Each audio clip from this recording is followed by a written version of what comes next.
Sobat Kairos yang dikasihi Tuhan, renungan firman Tuhan bagi kita hari ini tertulis dalam kitab Amsal pasal yang ke-20 ayat yang ke-22. Demikian firman Tuhan. Janganlah engkau berkata, aku akan membalas kejahatan. Nantikanlah Tuhan, Ia akan menyelamatkan engkau.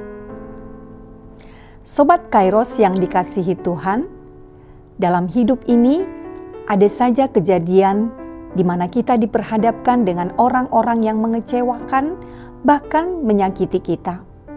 Memang sangatlah tidak enak untuk tidak membalas, seolah kita hanya disuruh diam saja. Padahal selama ini orang tersebut yang selalu cari gara-gara. Dan itu terjadi berulang kali ataupun beberapa kali. Sekali, dua kali, mungkin masih bisa dimaafkan.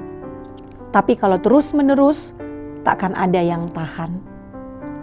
Mungkin kita pernah mendengar pernyataan-pernyataan seperti itu dari orang-orang di sekitar kita, atau jangan-jangan mungkin kita juga pernah melakukannya.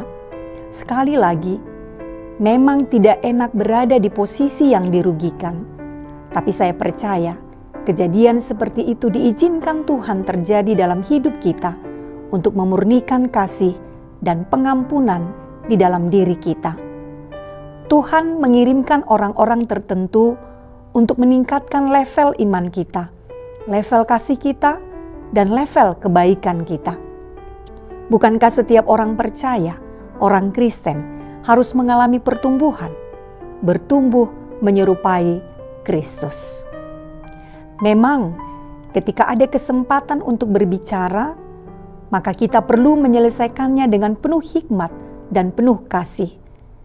Tetapi meskipun setelah berbicara, orang yang merugikan atau yang menyakiti kita tersebut tetap melakukan yang jahat terhadap kita, disitulah kita harus tetap tenang, sabar, dan menyerahkan kondisi kita kepada Tuhan.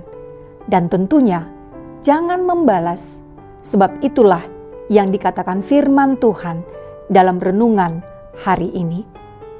Sahabat Kairos, saya percaya kasih akan selalu lebih mampu merubah seseorang, betapapun keras dan bencinya seseorang terhadap kita, betapapun seseorang memiliki tekad yang kuat untuk menghancurkan kita, lambat laun akan hancur juga oleh kasih. Sebaliknya, pembalasan itu hanya menimbulkan kebencian dan kehancuran yang lebih besar. Seseorang mungkin akan lebih beringas dan dipenuhi dengan dendam. Akal sehatnya tidak lagi digunakan. Secara keinginan daging, pasti kita ingin melakukan hal yang sama terhadap orang yang merugikan atau menyakiti kita, agar orang tersebut merasakan apa yang kita rasakan. Secara duniawi, itu seperti hukum alam yang wajar untuk dilakukan, tetapi tidak untuk kita sebagai anak Allah dan warga kerajaan sorga. Di dalam Amsal 20 ayat 22 ini sangat jelas mengatakan bahwa kita tidak perlu membalas kejahatan yang sudah orang lain lakukan kepada kita. Justru yang harus kita lakukan adalah tetap mengasihi orang tersebut.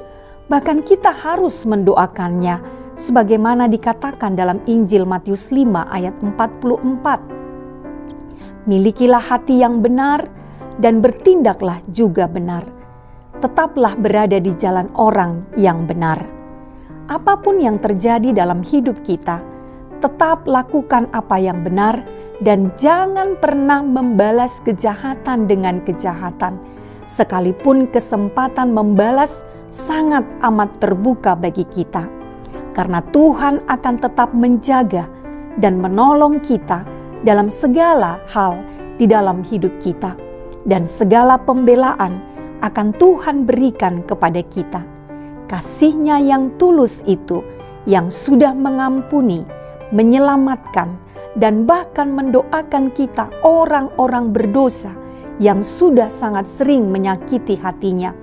menjadi teladan sempurna agar kita lakukan juga kepada orang lain yang menyakiti kita. Sobat Kairos, sekali lagi, tetaplah berada di jalan orang yang benar, yakni dengan tidak membalaskan kejahatan. Ingatlah, kita tidak sendiri. Tuhan menyertai dan menyelamatkan kita. Amin. Selamat beraktivitas Sobat Kairos. Tuhan Yesus memberkati kita.